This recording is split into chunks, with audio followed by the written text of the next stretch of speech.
Alors, qu'en est-il, Pierre-Frédéric, d'un secteur qui est devenu un peu le secteur martyr, si je puis dire, de cette pandémie? C'est le secteur de l'HoReCa qui a été le premier à être confiné et puis qui n'est toujours pas sorti du confinement. La question que se posent certainement nos membres, c'est qu'est-ce qui bloque? Est-ce que ce sont les mesures sanitaires qui sont complexes à mettre en place? Est-ce que c'est les aspects économiques qui y sont liés, puisqu'on parle de baisser le taux de TVA à 6%, d'assurer la déductibilité à 100% des notes de TVA? Ou est-ce que parce que derrière le vocable HoReCa, en fait, il y a les hôtels, il y a les restaurants et les cafés, et qui n'ont pas les mêmes, je dirais, les mêmes conditions, les mêmes difficultés?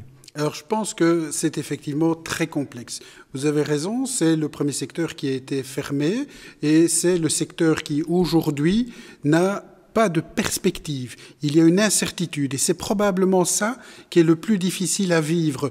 Quand je prends l'événementiel de masse, il y a eu des délais très clairs. On a dit c'est pas avant le 31/8 et le secteur s'est réorganisé. Les événements ont été annulés, les contrats d'assurance ont parfois joué et il y a eu de la reconstruction. On a rempli les agendas pour l'avenir. L'HoReCa, aujourd'hui, c'est un point d'interrogation. Alors, c'est difficile parce que l'HoReCa, on l'a vu, on le sait, ça rassemble les gens. Il y a un rôle social très fondamental et qu'il faut, bien sûr, préserver.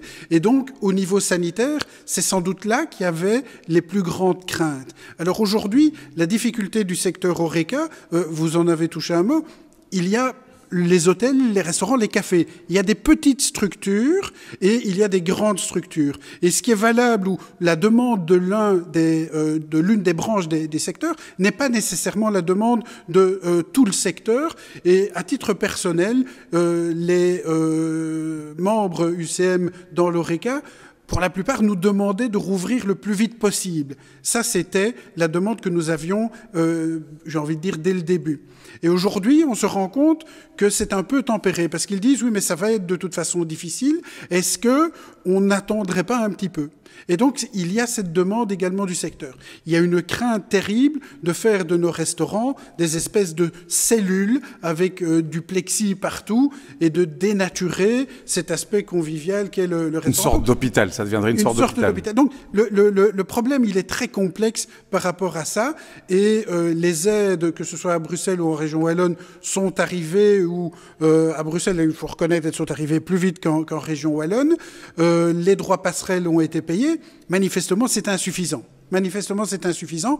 Et aujourd'hui, on a des risques de faillite dans beaucoup de secteurs, mais dans le secteur HoReCa, qui sont les plus importants. Donc, il y a vraiment une urgence de relancer, si c'est possible, le secteur, et une urgence d'accompagner le secteur avec un plan de relance sans doute dédicacé au niveau HoReCa. La possibilité de prolonger le chômage temporaire force majeure, c'est une des choses, mais il y a sans doute d'autres éléments. L'utilisation des outils de trésorerie en région wallonne et à Bruxelles, l'appel à l'épargne privée, c'est un ensemble de mesures qui vont faire que le secteur va traverser la tempête et nous espérons avec le moins de dégâts possible. Et d'après vous, cette levée des incertitudes, c'est une question aussi qui est valable pour Olivier, elle se ferait à quel horizon? Puisque à force d'en parler, de temporiser, effectivement... Alors, c'est difficile. J'ai commencé en disant la problématique, c'est le point d'interrogation au-dessus de la tête du secteur HoReCa, et c'est cette grande incertitude qui fait qu'aujourd'hui, c'est invivable. Ils ont envie d'ouvrir, ils ont envie de revoir leurs clients, et il n'y a pas de perspective. Dans les prochaines heures ou dans les prochains jours, on aura sans doute plus d'informations. Il y a un guide du déconfinement pour le secteur HoReCa qui est en négociation, bien évidemment.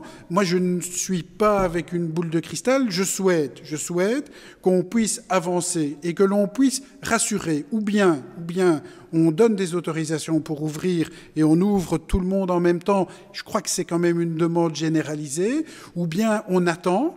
Mais si on attend, il faudra que les pouvoirs publics soient à la hauteur pour permettre au secteur de patienter encore un petit peu. Et ça risque d'être difficile.